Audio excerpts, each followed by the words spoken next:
Welcome on board. This is the Issues on Voice of the People TV, and I'm your host, Jerry Opeliohai.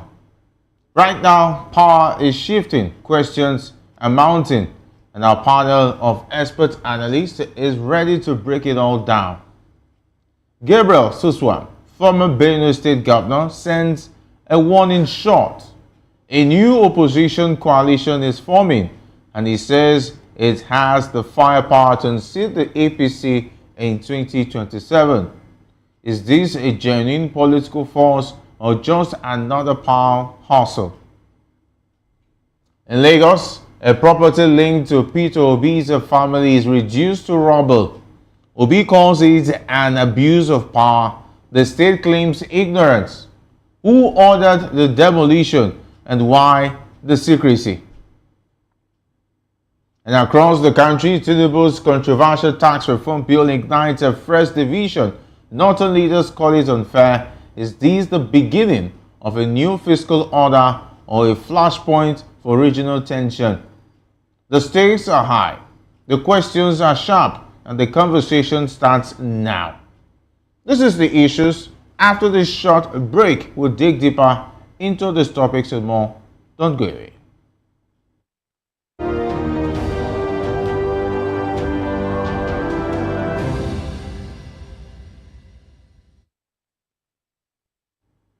Welcome back. Let's dive straight into today's discussion. Former Benue State Governor and PDP chieftain Gabriel Suswam has predicted that the emerging opposition coalition will be a formidable force in the 2027 elections. Suswam said that the coalition will capitalize on growing public dissatisfaction with the current administration's economic policies, warning that the ruling APC should be concerned about its rising appeal. Suswam dismissed President Bola Tinubu's recent comment describing opposition figures as internally displaced politicians, reminding Nigerians that similar doubts were cast on the APC before it won power in 2015. He said several APC members are already showing interest in the coalition, and the success of the alliance will depend on who joins and who it is structured. And how it is structured, I beg your pardon. He also expressed disillusionment with the PDP, citing its unresolved internal crisis, and hinted at joining the coalition if it presents a viable political platform. Suswam noted that with full political activity expected by early 2026, the PDP may be too fragmented to compete effectively in 2027, making alternative options more attractive. All right, today I'm delighted to be joined by an esteemed guest here in the studio. We have Dr. Peter Anosike. Dr. Anosike is a philosopher, development economist, and best-selling author. He's also an erudite commentator on economy, finance, politics, and power. Great to have you join us. Thank you for having me. All right, going straight to the questions, Dr. Anosike. If this opposition coalition is it generally about rescuing Nigeria, just a soft landing for failed politicians? Well, APC 2015, what was it? APC 2015, what was it? So I don't care whether it is a genuine or not genuine. My concern is that Tinubu must go, period.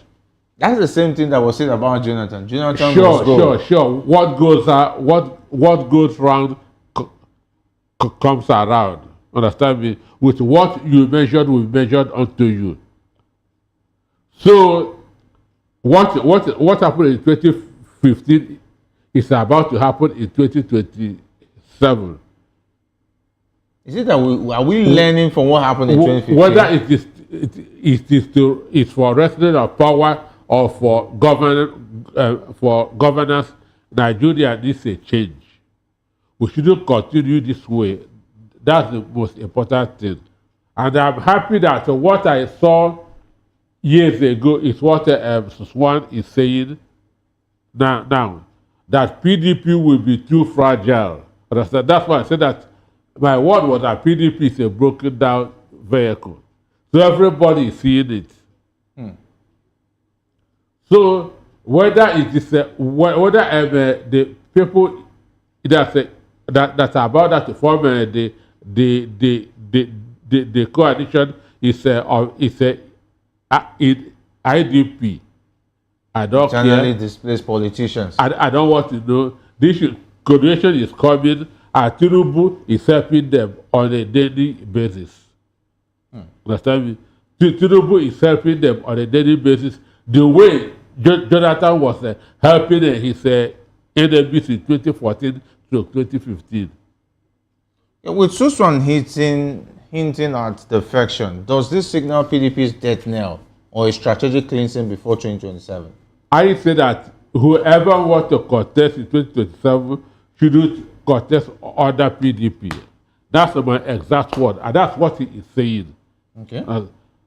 And among all the 100 something political parties was OPP, Obedient Political Party, which means PDP is also exiting from LP.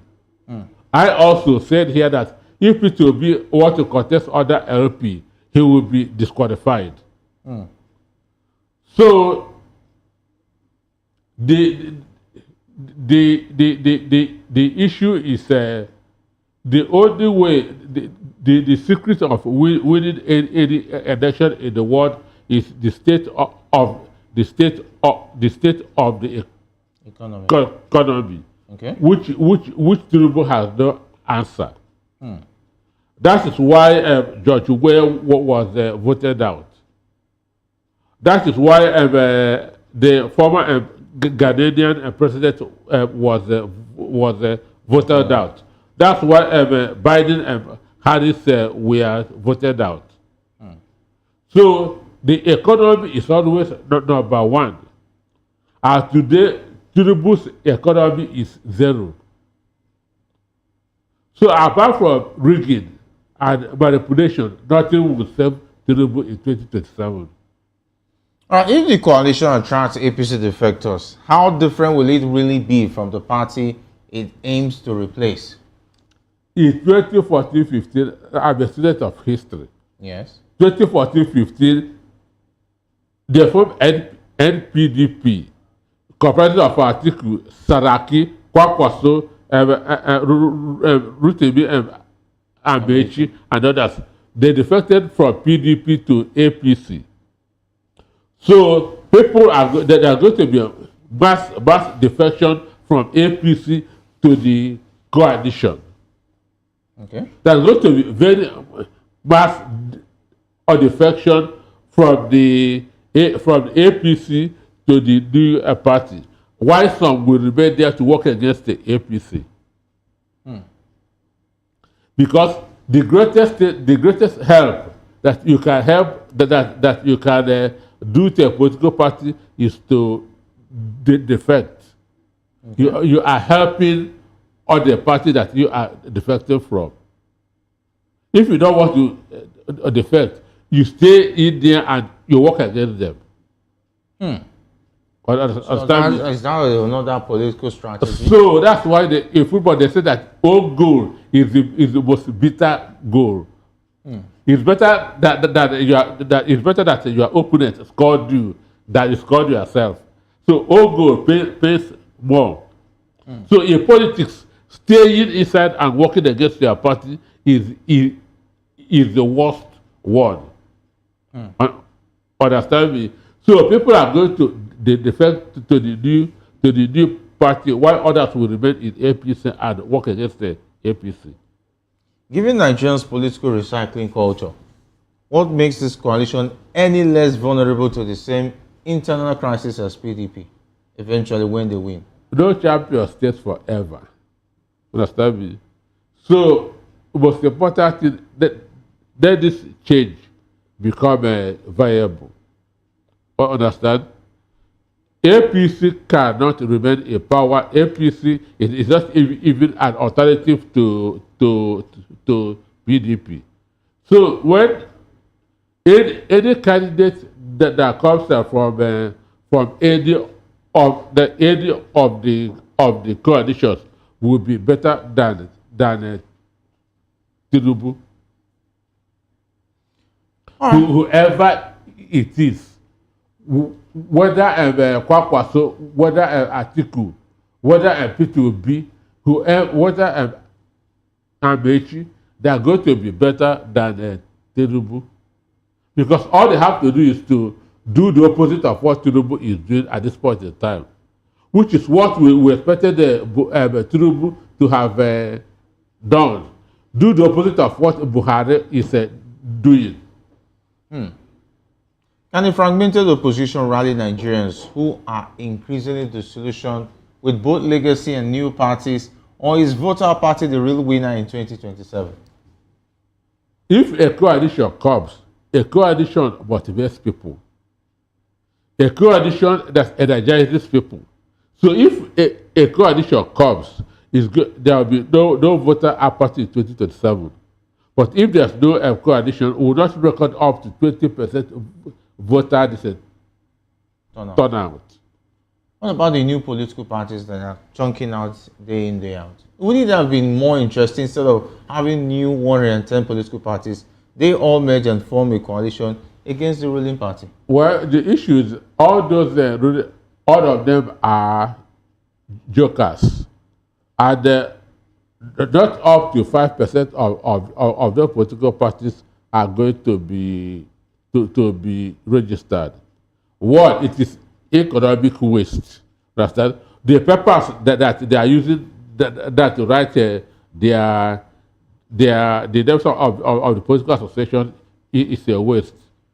Those that are using their energy doing that compilation is a waste. Understand me? So it's a huge economic waste. Because one, for a party to be registered, there are guidelines to understand me. There should be verifiable evidences. You have 24. You must have 24.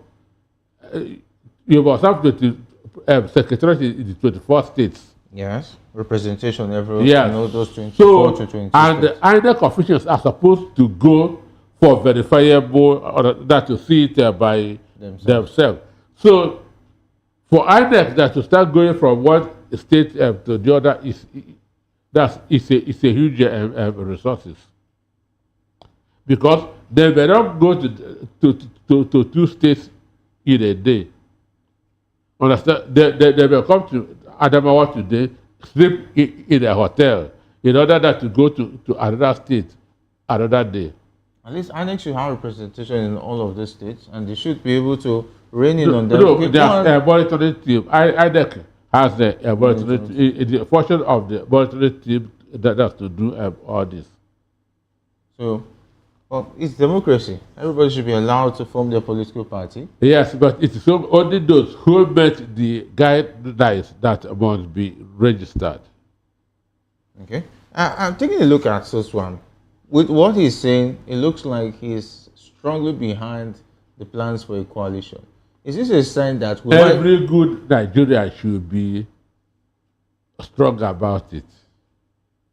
Okay. Every good Nigerian, every Nigerian with conscience should be in support of an alternative. Because where there's no opposition, it is not a democracy.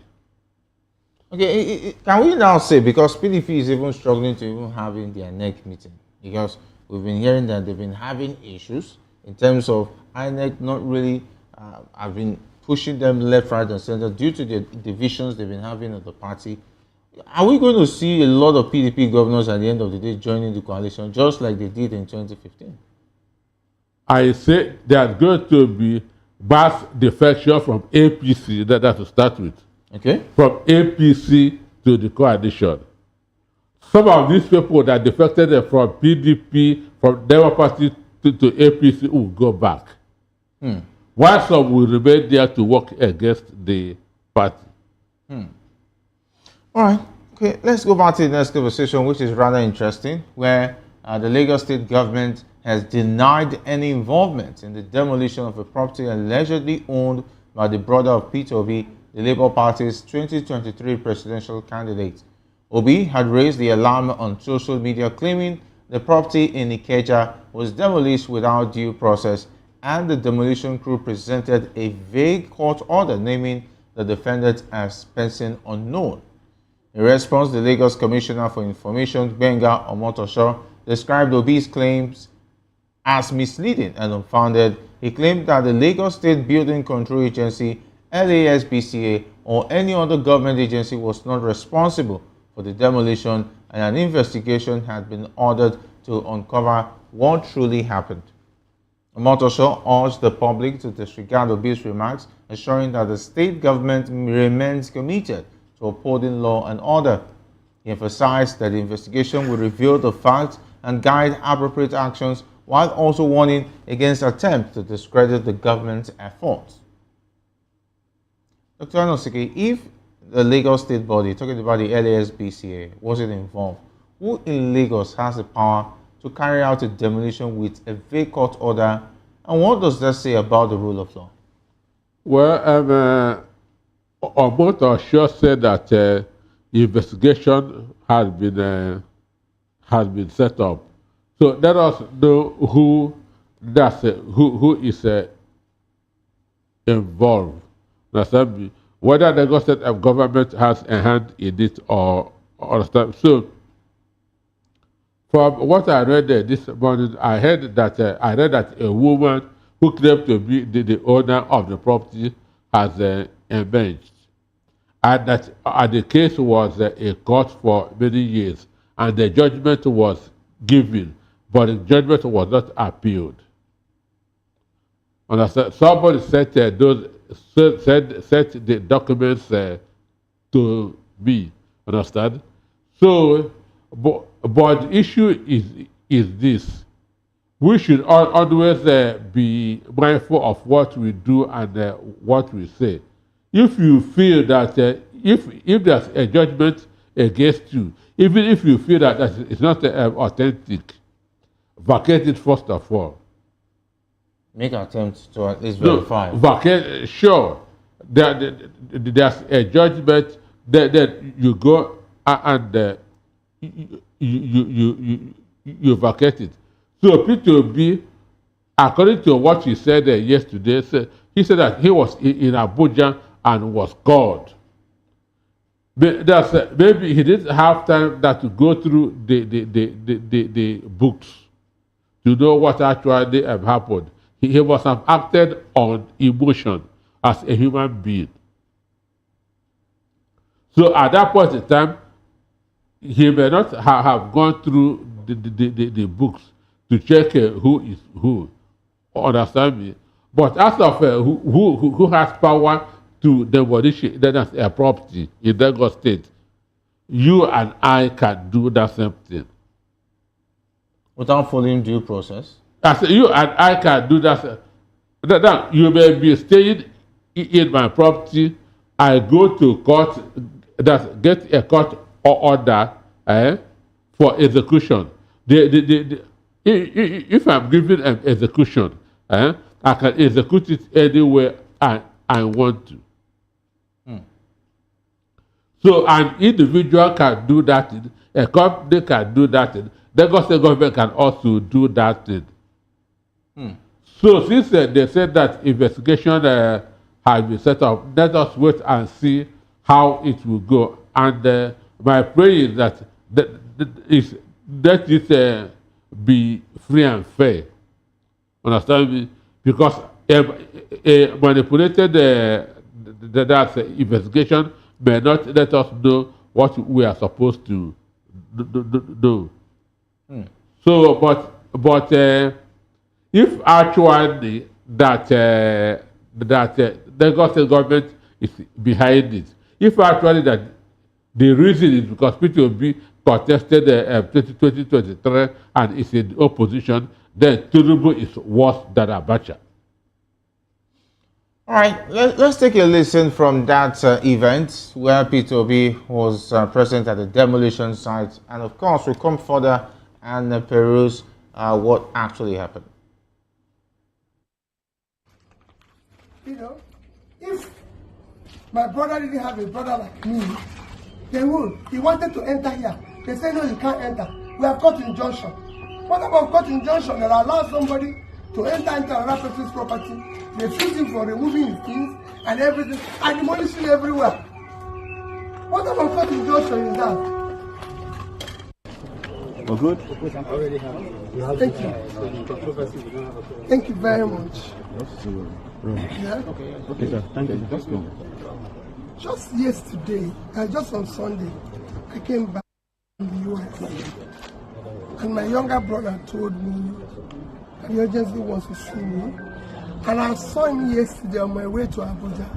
He said to me that the land, the company land, Nest Food Limited, the land they own for over 10 years, probably over 15 years, belonging to them, that some people just jumped into it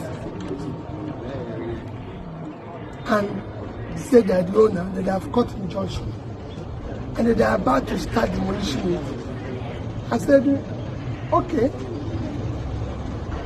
we go to court. But they won't demolish it without having proper documentation and everything. But yesterday evening, he called me, said they've removed the roof. They brought 3 tractors, 2,000, they're demolishing everything as fast as they can. And I said, no. I'll leave Abuja this morning. Let me go there personally. He said all effort for them to enter there, they've been refused even enter. And they've chased out the people who are living there.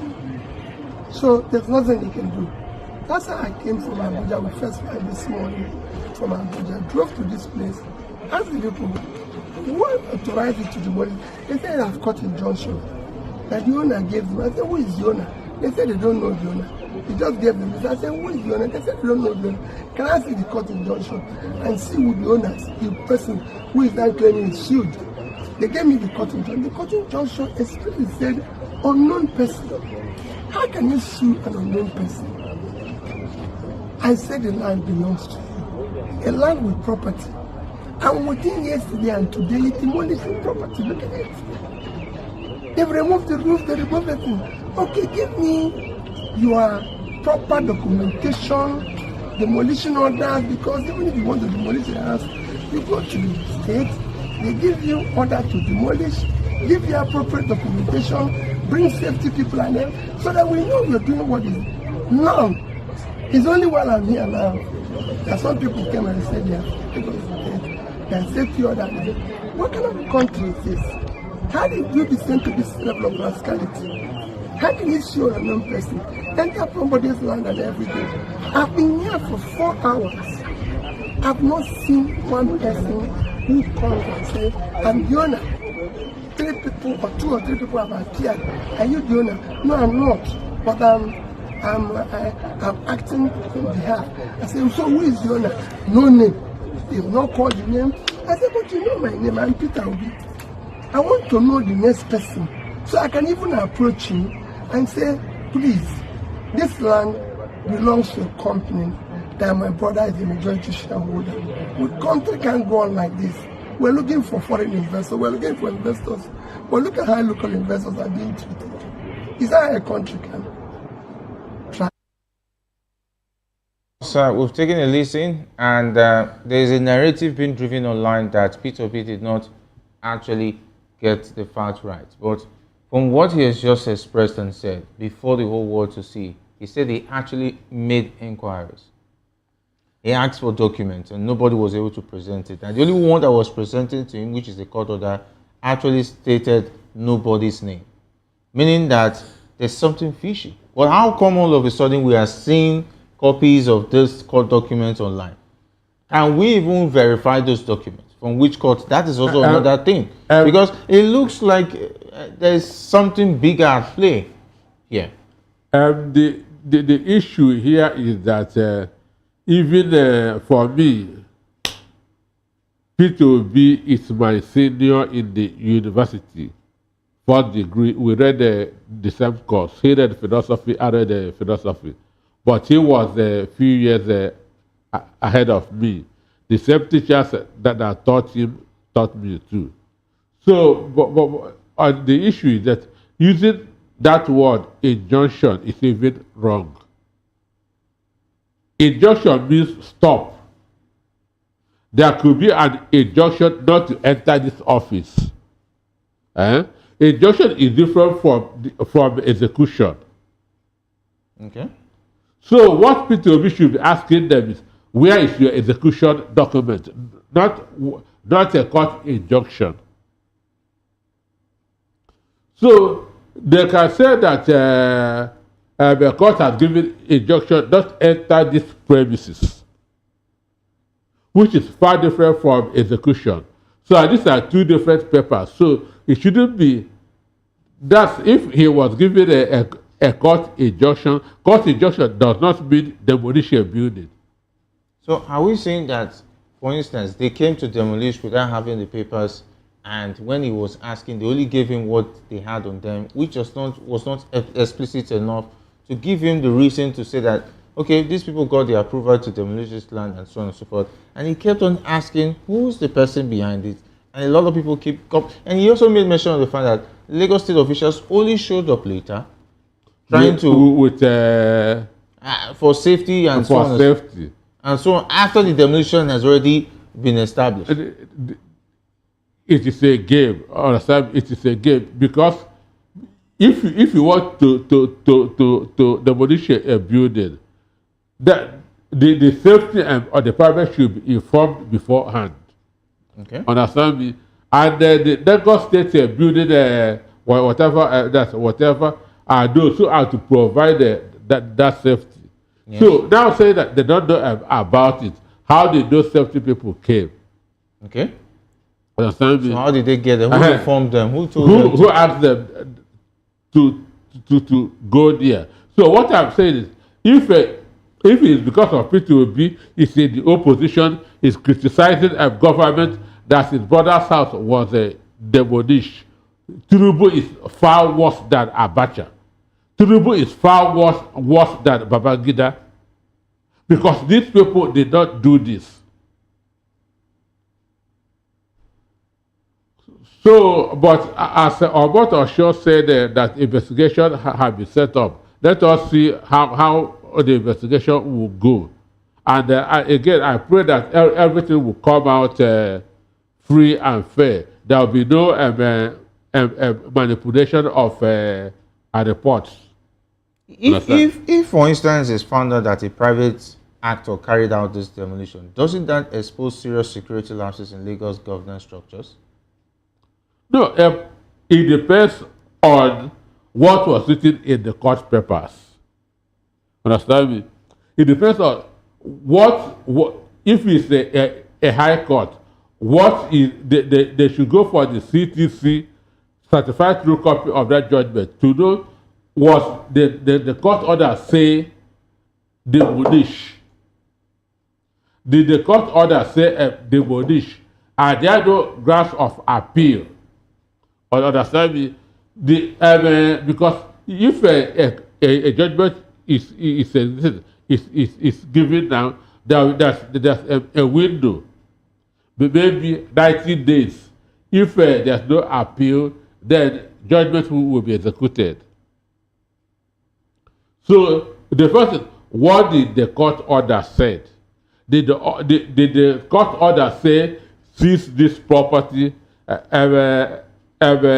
demolish this property? So that's where we will all start. All right. Is this clash about the property, or does it symbolically reflect rising tensions between the state actors and perceived opposition figures ahead of 2027? No, for me, Tinubu is now getting the heat. That's why he's now saying those who want to unseat me. I didn't expect Tinubu to be saying that word. Those who want to unseat me. Before, he thought that the country is in his pocket. Before, his thinking was that the country is in his pocket. But for now, the message is getting to him bit by bit. Understand me? That's why he's saying that the politicians who want to unseat me. Understand me? So, I remember in 2019, they asked Buhari, if you did not win, would you hand over to the winner? Buhari said, I'm going to win. Without conviction. Understand me? Buhari didn't give any doubt at all of losing the election. So Tinubu has started showing signs of weakness. And as days go by, it will continue to get worse and worse. All right, talking about President Bola Ahmed Tinubu, he has signed into law 4 significant tax reform bills aimed at transforming Nigeria's tax system and boosting revenue generation. These bills, the Nigerian Tax Bill, Nigerian Tax Administration Bill, Nigerian Revenue Service Establishment Bill, and the Joint Revenue Board Establishment Bill, were enacted following extensive consultations and legislative approval. The reforms are designed to harmonize and simplify Nigeria's complex tax framework, reduce compliance burdens, and enhance the ease of doing business. The Nigerian Tax Administration Bill sets a uniform standard for tax administration across all levels of government, while the new Nigerian Revenue Service replaces the current Federal Inland Revenue Service with a more autonomous, performance-driven agency. Additionally, the Joint Revenue Board Bill introduces a governance structure to foster collaboration among tax authorities and also establish a tax appeal tribunal and tax ombudsman. The signing ceremony was attended by top government officials, including the Senate President, Speaker of the House, and state governors, highlighting the national importance of the reforms. Dr. Anosike, Northern elders condemned the VAT redistribution clause as a palpable threat to unity. Does the bill deliberately weaponize fiscal policy to deepen regional inequality? Okay, Jerry, you say after extensive consultation, were you consulted? According to the government, they said they consulted. Were you consulted? I wasn't consulted, and I'm sure you were not consulted. Definitely. So, where was the extensive consultation? According to the government, they said they did. So,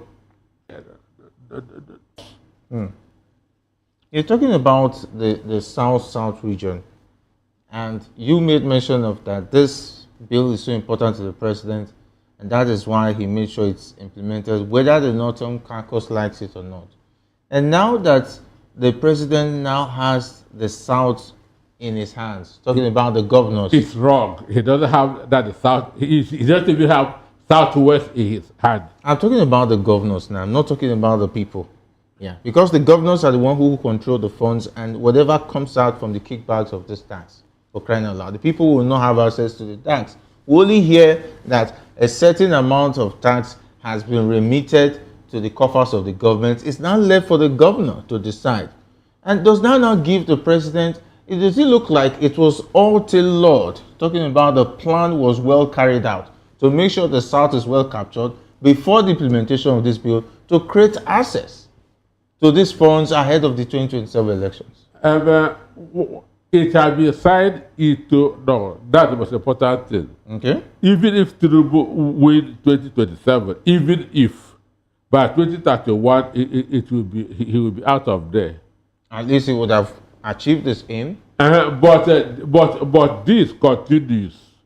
Understand me? This continues because now a state that is generating 20 billion naira for the government is getting a 10 billion as allocation.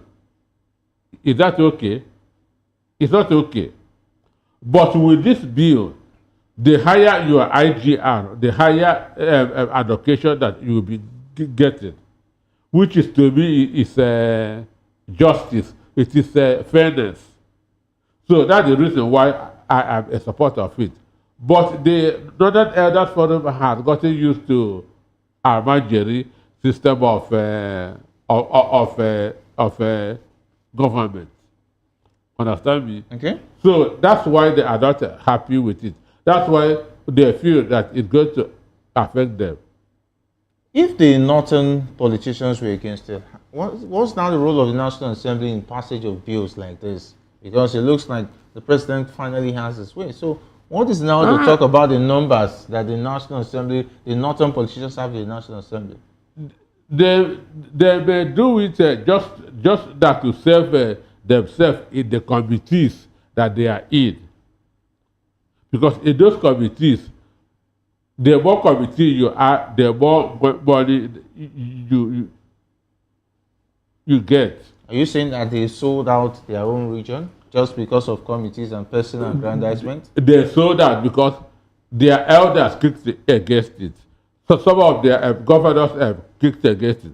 But they will still go back and work against the president. In what way? 2027. Are you saying the North is not going to forget? They will still go back. So I say Tinubu's 2027 is becoming brighter every day. This bill is going to contribute. So you're saying this reform is more or less, it has become less, it's now less, not about finance. It's now a power test between the North and South. It's going to be a political